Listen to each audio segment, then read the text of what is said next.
Please try to ignore my washer in the background. There's nothing I can do about it. I tried to turn it off and I didn't, and then I'm afraid if I turn it off, it'll stop mid-cycle, and it's already been going for a little bit, so sorry. Ignore my washer.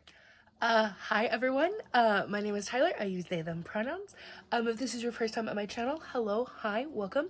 I've been recently starting to talk about books, so if you want to join along in that journey, hello, welcome. Don't look at my nails. I tried to paint ghosts on them and they've peeled off. Don't look at them. But hello, if you're coming back, welcome back. Hello, thank you for being here again. I am on a time limit on this video. I turned my fan off to film. He's hot. It's very warm in here. So, I have a fun video planned for you guys today. I have consumed a lot of media in my life where it is something based off of something. So I thought, why not read 2 books and then compare them against the movies that they're based off of. I was gonna try to do like a spooky theme and do like only horror books, and then I realized a lot of the horror books that I owned, the movies aren't streaming. It was a lot, and the only 2 that I could find that I own or that I had already checked out at the library were Leave the World Behind and Cabin at the End of the World. Or Knock at the Cabin is the movie. But, so I'm going to be reading these 2 books. I'm very excited. Spoilers, I've already read them. And I think that this video was fun. I had a little bit of a hard time, keeping a through line, like doing like just reading Knock at the Cabin and then, or Cabin at the End of the World, and then just reading this, because I will be honest with you guys, I'm a monster who can read 2 books at the same time. I'm sorry. So, we'll read them, I'll watch the movie, and then at the very end, I will talk about my feelings towards them, which, for you, will be at the end of this video. For me, I've had to wait so long to talk about these. I've had to wait, like a week and a half, at least, to actually form my feelings on these. I'll also let you know, I will be following this cute little spreadsheet that I made, infograph? Rating system picture. Regardless, I will do that, and then I will go over my arbitrary like 5-star rating that I do on Letterboxd and on Storygraph. So without further ado, I do start with this one. Let's see how past me enjoyed Leave the World Behind. Hi, so we're doing this video, but I just want to let you know that so far, this is one of the best books I've read this year. It made, like, the way that this author describes life feels so raw and almost creepy, but so grounded and authentic. Like, the use of adjectives in this book and the experiences that it makes me, okay, there are some things that are explained in this book that I've never experienced, but it's making me nostalgia for those, or it's making me nostalgic for those experiences, because it makes me feel as if I have lived them and I'm missing living them. So far, this is great. I do think that the movie has a lot to hold up to, because some of the best parts of this are the inner monologues, and you miss that a lot with movies. So I'm excited to see how this goes. I'm on chapter 15, which is page 87. Oh, goodbye. Okay, we're leaving. I had breakfast. I had a cup of coffee. I need to drink some water. Okay, I get it. I understand. I'm almost done. Relax. I'm gonna drink some water, and I'm gonna read this, and maybe read this outside. Maybe read it outside. But for now, I think that I'm just gonna lay here in bed and listen to some jazz music, and we'll go from there. I'm excited. But there are gonna be like soft, like slight spoilers in this book, or Jesus, in this video, one of my biggest fears is getting lost. One of my biggest, like, the thought of getting lost, like, while driving is so claustrophobic feeling, and this author really, like, him just, like, getting anxious and then popping a piece of gum in his mouth, and then, like, being anxious and then, like, dissociating and being like, oh, right, the whole point of this was because I'm supposed to be looking for something and not just driving around looking at trees, and then he doesn't know where he's going. Ooh, oh, that whole chapter with Clay driving really just fucking stressed me out. Stressed me the fuck out. But still so good. Still so good. But also there's like in the book there's like a huge hurricane happening. And they're like, oh, they might have to like categorize or like make a new category so this can be categorized because it's so big. And I'm just like,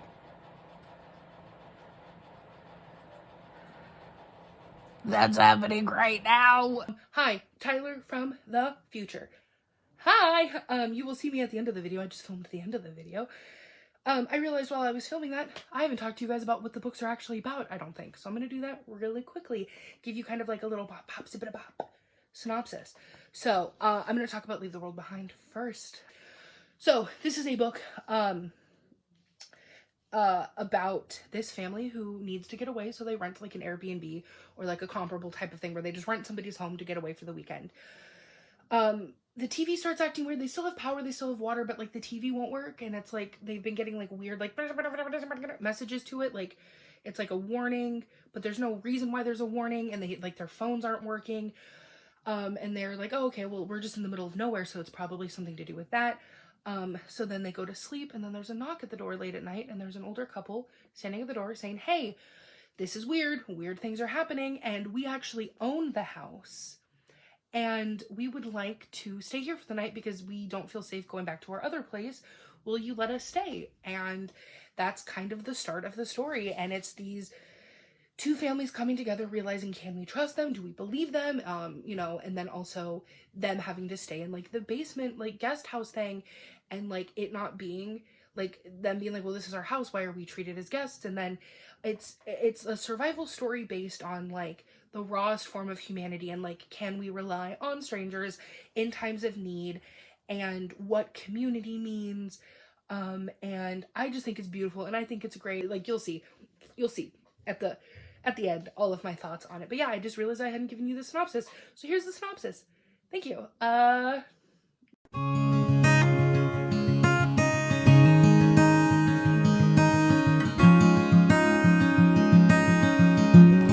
need you to tell everyone why I'm not reading anymore today, or why I'm not reading for a little bit. Because we're gonna watch Bob's Burgers. And whose choice is that? Mine. I was on a roll today. And then Kolby said, well, okay, we didn't watch it. You gotta do the Kolby face.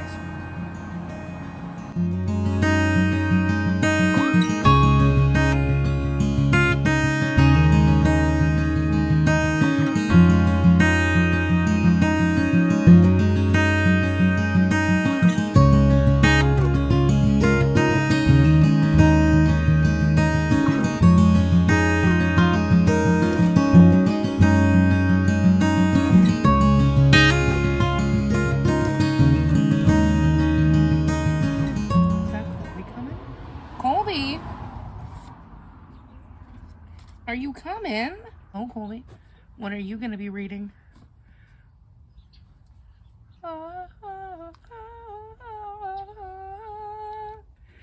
Also, fun fact about that, when we were on the train going to Washington, we, anytime there was like a foresty part or like something like that, we would just really quietly go, I don't know if it was actually that quiet. I think we did it pretty loud. Well, okay, the more that we started talking to people, the louder it got. But at first, when it was just us not trying to make a scene, it was really quiet. Yeah. But we met this guy named Chris. Chris, if you're watching this, hello. And we, there was a moment where we did it, and we met this other guy named Eric. Also, if you're watching this, hello, Eric. And Eric looks at Chris and goes, what are they doing? And Chris just goes, they're harmonizing again. I just don't think we had ever explained what we were doing. No, we just kept going, ha, ha, ha, ha. And this poor man just, they're harmonizing again. Me again. Hey, what's up, baby? I don't own a copy of Cabin at the End of the World. Hi, I'm here to tell you the synopsis about that. So this follows a married gay couple, and they have a young daughter named Wen, and she is outside playing with her crickets, and a strange man walks up, or he's a strange like teenager, but to her he's a man. He's like 19, and he says, "Hey, I'm so sorry. We're gonna have to. We're gonna knock at your door, and you have to tell your dads that they have to answer, or things are gonna happen." And he just keeps apologizing to her, and so suddenly their living room is filled with all of these people with strange weapons, and they are telling them this awful thing, basically telling them that there is something awful that they have to do in order to save the world. And it takes place over the course of a night, and it's this family struggling with deciding on, do they trust these people, do they not, what is happening. It is a great story on staying strong as a family. It is a story about, well, we get into all that. We get into that at the end of the video. You'll see this version of me at the end of the video talking about that. But yeah, so basically this couple and their kid have to survive a night with these people telling them that they have to commit horrific acts in order to save the world. And it takes place over like 24 hours, and it's great. And that's a little bit of the synopsis. So yay.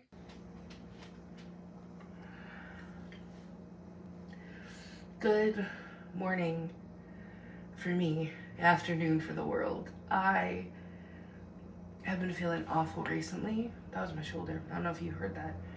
I've been feeling awful recently, and that was my other shoulder. Damn. I don't feel great. Not in like a sick way, but in like a chronically ill way. But yeah, anyways, I'm gonna make some coffee, so come with me. Come with me to make some coffee and maybe get some audiobook listening done. We'll see.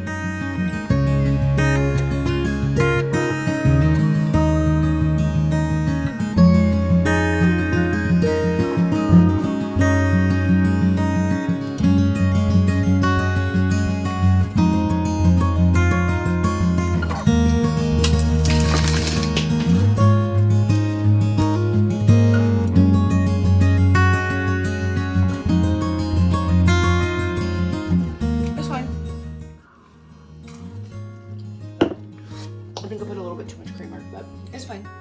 Literally walked away, and I said that as if I can't add more coffee.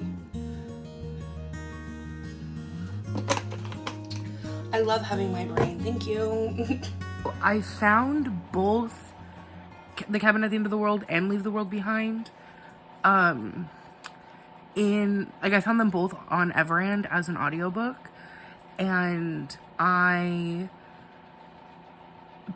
settled on listening to The Cabin at the End of the World because I had more left of that one, so it would be easier to get through faster. And also, I already am reading Leave the World Behind physically, and I'm reading Cabin at the End of the World on my Kindle, so it just felt better to have that one as an audiobook. I don't know why.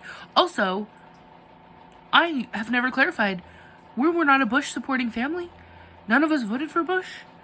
I wasn't old enough to vote when Bush was, running, but yeah, that's just followed us in all of our houses. We don't know where we got him, how we got him, how we came about him, but he just always has to follow us now. Thank you. I just thought I'd clarify because that is a glaringly large picture of George Bush. I also need to rehang things up here. It's a mess. It's fine. Oh, not me trying to get an aesthetic shot in my fucking bookmark right there.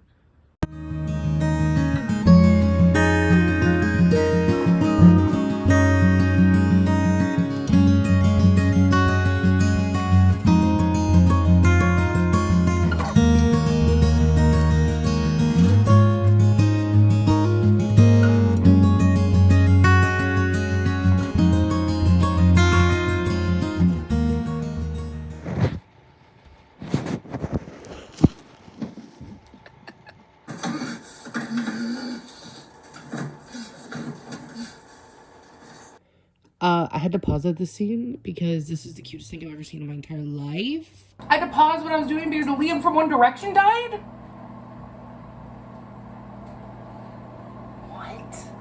Hello, so I consumed both of the things. I finished the book this morning at like 4 a.m. and then I watched the movie like an hour ago, and then I instantly had to get into the shower because I'm going over to a friend's house to help him move. So I can't give you my like big thoughts yet, but I can let you know that on Letterboxd and on I've never counted like that. On Letterboxd and Storygraphs, I did give them the same star rating, so that's interesting. And I'm also bringing Leave the World Behind with me, so let's go. Oh, I think Kolby's coming. I lied. No, she's not. Oh, no, she's coming.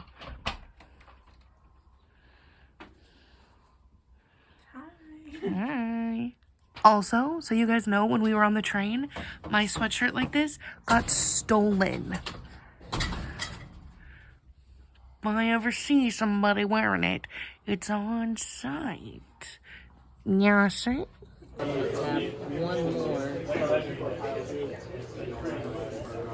put out my collector. My favorite guy.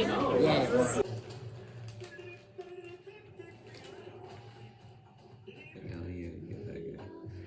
Yeah, but That wing thing, so but it's- yours is a stronger wing. but it's tapped. Hi, it's been a few days since I've updated you guys. Because I'm trying to have more cohesive thoughts on these things before I just pop in. This bitch, right here, just looked at me and said, how did we get to the topic? Oh, we were talking about me being an astronaut. And I said, how dare you? That's a crazy sentence. Okay, so how it happened is I was putting something in the fridge and Tyler was like, oh, I didn't believe it was gonna fix. I don't believe there was enough space. And I was like, yeah, you know space. You aren't astronaut. You don't like space. And I said, how dare you say that I'm not an astronaut? Oh no, I said, how dare you say that to a little guy? And she said, all you do is sip, drink, and play a game. the disrespect in I this didn't household. mean it disrespectful. I sip, drink, and play game too. Anyways, just wanted to fill you guys in.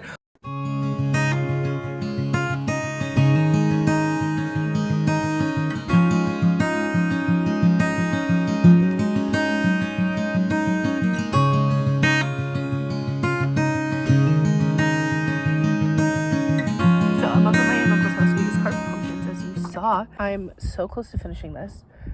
I think it's ironic that the setting of this is up in a quiet house up in the mountains, and then this is my view. Not troublesome or anything. Like, this close to finishing the book. Did you like the movie, Kolby? It was Okay. I'm nervous because this is one of the best books I've ever read, and I've heard that the movie is just solidly fine. But I can probably finish this up here. I'm nervous. Someone's lost. Someone's very clearly dying. And I don't know what to make of it, but yeah. I'm gonna, oh, they're making coffee. I want coffee. But yeah, I'm gonna finish this, hopefully. And if not, at least I get to read it pretty. Read it, what? Read it somewhere pretty. Oh, would you like to say hello? Hello. Okay, I'm vlogging. Oh. Okay. Back here or up front? Ugh. Book acquired. Oh my god, wait, I killed a fly with my book! This is like slight spoilery. If you haven't read the book or seen the movie, because I don't know if it happens in the movie. This happened a while ago, but I can't stop thinking about the teeth. The teeth. Ugh. Hi. Oh my goodness. Hi. Where's your wife? Curious if you're worried about her in the city. She's on a work trip in Morocco. She's an art dealer, so she travels a lot. Hi. It's been over a month since the last time I recorded anything for this video. A lot happened. Mostly being the election. And then not NaNoWriMo, but like writing 50,000 words in a month happened. And it is now November 22nd. And I'm finally to be fair, I did film the ending of this video and it was too long. It was too long. It was like 40 minutes. That didn't need to be 40 minutes. So here it is now, like a month later, me finally talking about it. Was it also a little bit of like imposter syndrome and a little bit of why am I doing this? Why do we care? Existential dread? Moving on. So when I originally filmed the video, I did it that I talked about the movie, or I talked about the book, and then I talked about the movie as separate things. I'm just going to directly compare them, because that's the kind of point of this video. So we are going to start with Cabin at the End of the World and Knock at the Cabin. So I have little diagrams for both of them. Isn't that exciting? So we're going to compare the two with my little fancy sheets. Go ahead and read ahead if you would like, but just know I'm going to go over them. In the book, Cabin at the End of the World, which is arguably the better title, I give the characters a 4.5. I loved them. I thought they were great, and even when I didn't like them, I still enjoyed reading about them. In the movie, though, I give them a 5. In the movie, I think that it was better because, jumping ahead a little bit, I didn't hate the dads as much in the movie as I did in the book. So they got bumped up. They got bumped up to a 5 in this. In the book, the pacing was a 5. It was perfect. It left nothing to be desired. Mr. Paul Tremblay really made it feel like you were happening, like it felt like it was happening over the course of a day, which it does in the book. I think in the movie too. But like it really felt paced perfectly. Like if you don't like Paul Tremblay, if you have a problem with Paul Tremblay, I might think that you're incorrect, but you cannot fault him for pacing. His pacing is always immaculate. He knows how to hit a beat. He knows how to hit an arc. He knows when to post a reveal. Show a reveal? He knows when to show a reveal. So I think that man is chef's kiss. The movie was still good. The movie was great. I give it a 4. I give the pacing a 4, and the movie was fine. It wasn't as incredible. There was a couple of moments that it just went too fast, and I feel like they brushed over things too quickly, and it was never too slow, but it always felt a little too fast in the movie because they added elements that weren't in the book, and so then it kind of fucked up the pacing a little bit because they had to like take out things and add things and accommodate new things, and so I just don't think that the pacing was as successful in the movie. I think in the book, the spookiness was a 4.5. I think having to use your imagination and create the things that were being told to you made it scarier because, well, at least for me, because I was seeing some scary things. I was picturing some scary things. And I think forcing me to picture them and picture how, like, the scary factor in my brain lent to it being spookier. So I gave it a 4.5. It was very atmospheric. It was very raw. You were very in the moment with the characters. And I think jumping perspectives helped. I think having the dual perspectives helped because you were seeing different things that scared different people and what was sticking out to them. So you got more of like a full picture. Whereas in the movie, I gave it a 3. Some of the stuff was a little goofy. Like, I mean, if I was in the situation of the characters, it would have been horrifying. It would have been a 5. But the way that some of it was depicted, it was a little goofy, a little like tongue-in-cheek. And so I gave it a 3. I gave the spookiness a 3, which is still not 0. It's not bad, but it's not great, you know. In the book, I would recommend the recommending factor out of 5, I think is a 3.5, only because Paul Tremblay is not for everybody. He's not. I think he's wonderful. I think he's great. I would recommend him to most people. But I think I would recommend like A Head Full of Ghosts over this one, just by a little bit. Just because I think that this one isn't it's a little bit more abstract. It's a little bit more like philosophical. That's not the word I'm looking for, but you know, it's a little bit more not for everybody. The movie, though, I would recommend a 5, because I think it's a little bit more palatable in a movie form. And also, I love Jonathan Groff.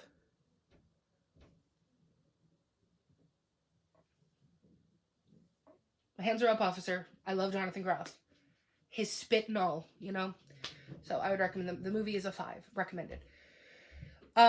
Favorite character in the book is Little Miss Wen. She was perfect. She was allowed to be a child so beautifully and so graciously. And they allowed her to be a kid.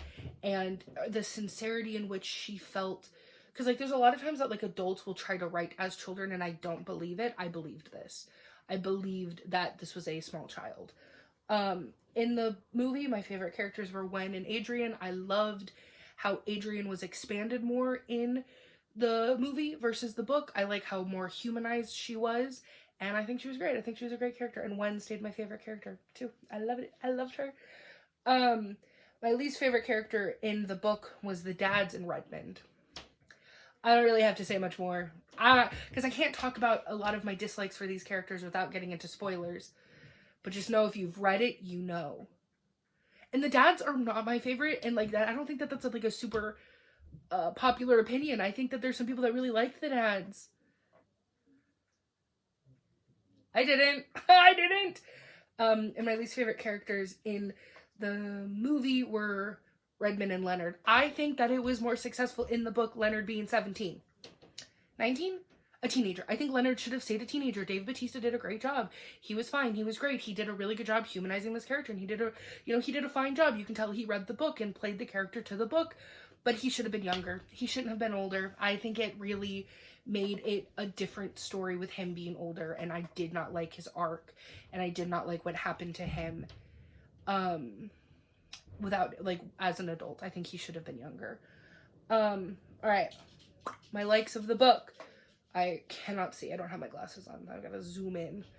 I really liked how Paul explained aching and, like, breaking and, like just pain was there was a part where they talked about feeling a knee pop and how the knee popped, and then he was like, oh yeah, I know that my knee will never feel the same again. I really liked how each character felt really different. Like, I like how without, like, you know, saying, like, Wen said, or Redmond said, or Leonard said, like, you could tell which character was talking because Paul gave them such distinct movements and quirks and, like, speaking patterns, and so I thought that was really cool. I like that Wen was able to be validated in her feelings of whimsy and her feelings of, like, nobody shot her down. Nobody said, no, that's not right. Everyone just let her be a kid. And I think that that's so nice. I think that that was so really, like, refreshing to read about, and also did something to younger me, being like, damn, no one said no to her. But, you know, I thought it was really sweet. So my likes in the movie, the car scene when they're singing. I mean, you saw me. I literally had to pause the movie to talk about it. It was so cute. It was so cute. It was very sweet. It was very tender.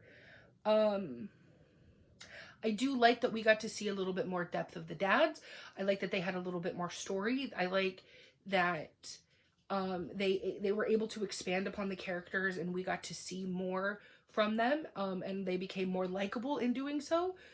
Because I understood their motives more. I understood the choices that they were making more because we were able to understand them more. And I also think that it was because Jonathan Groff. Thank you. I think that the ending being changed was great. I think the ending being changed was great. I think that it had a different ending. And I think that was great. Thank you. And I like that they added Charlie. I thought that was a very sweet touch of them adding Charlie. I thought that was very cute. Dislikes of the book. Hey, nobody calls it In-N-Out Burger. It's just In-N-Out. It's just In-N-Out. We don't have to call it In-N-Out Burger. You did it once. It was just a one-off thing. They do it in the movie too. They call it In-N-Out Burger in the movie too. Don't do that. My dislikes, I say the dads, sorry. The ending, I can't talk about that. And it also never felt like anybody got to finish a thought or a feeling, and I put that in the movie as well. It felt like each time we, like, a character was going to make a point, I've tried filming this video multiple different times, and each time somebody comes and talks to me at my door. But yeah, it never felt like any, like, people would get to a point and then other characters would cut them off, or they never, like, went back to let people finish. And I know that that was probably a choice, but I didn't like it. I didn't like it. It felt like we almost got somewhere a bunch of times, and then they stopped. And then we, like, almost got somewhere again, and then we stopped. So, my dislikes of the movie was the scene not being there. Hey, I know that it's controversial, but I think that that was so important to be there. I don't know. And if you've read the book and then also seen the movie, you'll know what I mean. The scene wasn't there. Why was the scene not there? Also, the night scene with Wen and Leonard missing, this is like mild spoilers. This is like little baby spoilers, like tiny itty bitty. But there's a part where the dads are tied up and everyone's sleeping the night of all of this happening. And Wen and Leonard are still awake. And they have this really meaningful talk that like spans over a couple pages, and I think it's some of the best part of the storytelling. And they didn't have that scene in the movie. I was really looking forward to seeing the actors that played the two characters have that conversation and have that tender moment, and it wasn't there, and I was really missing it.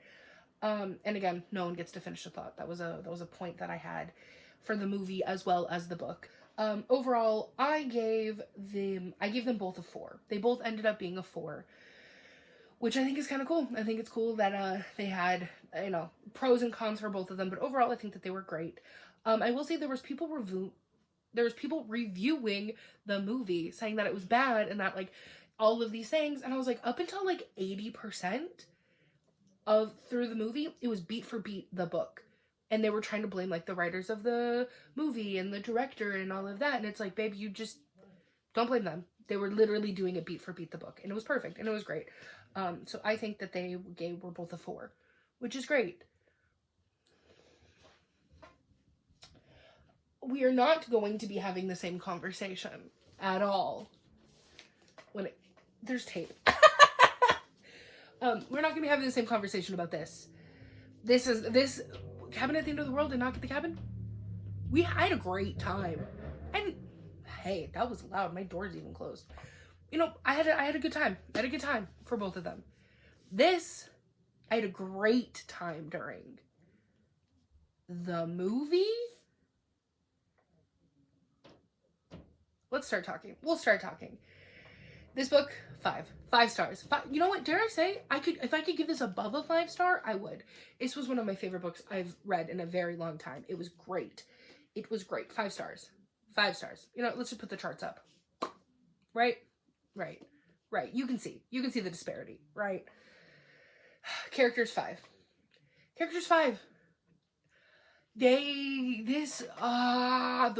characters 5. The movie 3. Hey, how did you take such great source material and suck? And I do think that it's not the actor's fault. They just made some choice changes in the book, or in the movie from the book. Wow, 3 stars. Pacing in the book, 5. This is an almost perfect book, okay? 5. Movie 3. Why did we spend so much time on Friends? Why? Anyways, I'm sorry. I'm mad. I did not like this movie. The book spookiness 4.5. It was atmospheric. It was claustrophobic. It was I could feel, taste, touch everything that was happening in the book, and knowing that I could experience all of those things and like agree and be along with these characters, and then also go through the dread with them. 4.5. Because I don't think it was supposed to be horror. I think it was supposed to be it was supposed to be atmospheric. It was supposed to be psychological. And so for it not being a horror book and it being 4.5 spooky, 10 out of 10. Spookiness in the movie 2. There was no sense of dread being built. These characters didn't like each other. And they didn't care for each other. And I think part of the reason that the spookiness was lost, and I will give it that the fact that the spookiness was lost was because we didn't get the inner monologues. You really don't get inner monologues in movies, and like that was kind of what was driving the spookiness. The recommend of this book is a 4. I know it's not for everybody. I know it's not, but it is for a lot of people. And it was for me. It was for me. I just want to take a bite out of it. I want to taste this book. So I gave it a 4. I would recommend this to the movie. 2. And that 2 is a strong 2 because I think I want people to watch it just so they could be like, what? I don't think people are going to like it. I think people are going to not like it. And that's why I would recommend it. To be like, yeah, watch this movie and tell me what you think. My favorite characters are Ruth and Rose. Ruth and Rose, the daughter and the wife. Like, the wife of the people that come a knockin'. I didn't even talk about either of these. Well, you're going to see me earlier in the video in this outfit talking about the books. Great. Me filming right now, forgot I didn't talk about them. I was just reading them. Anyways, that comes to visit, the wife, love her. Or the family that owns the house, comes to visit. And she's lovely. I love her. And the daughter, Rose, love her. She's very related to Wen in my head, a very whimsical, very childlike wonder, childlike hope. And I think it's great to see in a book that's so juxtaposed with like awful things happening. My favorite characters are Rose, still in the movie, and GH, why did they change his name? We're going to talk about name changes in a little bit, but why did they change his name? I loved him in the movie. He was great. He was one of the only sound-minded adults in the entire cast. My least favorite characters in the book were Amanda and Clay. I guess I just don't like parents in books. They were awful. I forgot that I wrote this. My least favorite characters in the movie, everybody but Rose and GH. Legit everybody else. It takes a lot for you to put Kevin Bacon and Ethan Hawke in a movie and me not like their characters. I'll put up with a lot for them. Didn't like them. Like, one of my favorite things about this book was the use of raw adjectives. The way that Alam really fully just made you feel so immersed and human and kind of gross, but also like just stripped down to the barest form of humanity. It was insane. It was the most beautiful writing. It was some of the most beautiful writing I've read in a very, very long time, if not ever. Like, also, he created this like dread in the story that was palpable. Like, you, at any given scene that you walked into, you just felt staticky. You just felt, and he created this tension that was so good. And I've never experienced in a book like that. I also think that I just wrote gross but beautiful. Yeah, gross but beautiful is the best way that I can explain this book. So in the movie, I really liked all of the creative elements of the movie. The soundtrack was great. There were so many cool camera angles that they did that really helped get different perspectives and show different like emotions and different vibes throughout the movie. All of that stuff was really, really, really well handled. All that stuff was really well done. But it wasn't enough. It wasn't enough for me. I will say the immersiveness of the actors was cool. Like, I do believe that the actors believed that they were in those moments. I don't necessarily think that I believe that the characters were there, but I believe that the actors were giving it their all and they were experiencing the things as their characters. If that makes sense. If it doesn't, don't question me on it, because that's as much as I'm going to elaborate. I also really liked that they kept the flamingos. I was really scared because they added elements that weren't in the movie or weren't in the book. I was so afraid they were going to keep those out, but I'm glad that they kept the flamingos. That was very exciting for me. The dislikes for the book. Very few dislikes, I'm going to be honest. It could have had 2 more chapters. I think that it could have gone a little bit further, a little bit farther. I know that is this technically a novella? No, it's a novel. Okay. Then yeah, if this is a novel and not a novella, give me 2 more chapters. I think we could have had a little bit more. I love and hate, that we really, that everything is a little open-ended and that, you know, it's not like a concrete, definitive what is happening. But it kind of makes it a little bit more eerie because like you're experiencing it with the characters, and if the characters don't know, then obviously you as a reader don't know, which I think is really cool that, you know, he stuck with that to the end of the story. when he was writing it. But it's kind of sucky because also I'm like, well, what happens? Tell me everything. But like, it's not like a super omniscient thing. It's just, you know what the characters know. The lack of urgency when Rose goes missing, nobody fucking cares. They're just like, well, she's probably somewhere. Come on, let's go. Also, fuck Amanda. Fuck Amanda, fuck her rudeness, fuck her racism, just fuck Amanda. She's rude, and she probably smells. And she probably covers it up with like really, really oily, like heavy perfumes. God, fuck Amanda. My dislikes of the movie were, I know that I just said that like I wish we had more in the book. They answered too many questions in the movie. And they created questions that didn't need to be there. And they gave us answers that didn't need to be there. I don't know, it was weird. They like, I don't know, I didn't like it. They answered too much in a way that was like, oh, here's an answer. Did you see that we gave you an answer? Oh, I bet you didn't see that coming because we were so smart. I don't know, I didn't like it. Why was it so political? And like, very unclear on who they thought was right politically? It was wild. It was I don't know. It was weird. I then found out, like, I was thinking about how political it was. Turns out the Obamas produced it, which is wild. Here's my biggest gripe and grievance with this, and this is where we're gonna end. Why, in the book, it's the husband and the wife that show up at the door, right, in the middle of the night. And in the movie, it's the husband and the daughter show up in the middle of the night. Why did they switch the characters but then not switch the names? I don't get it. Like, the daughter in the book was named, or the wife was named Ruth. And so when the daughter showed up, her name was also Ruth. Why didn't they just switch the character names?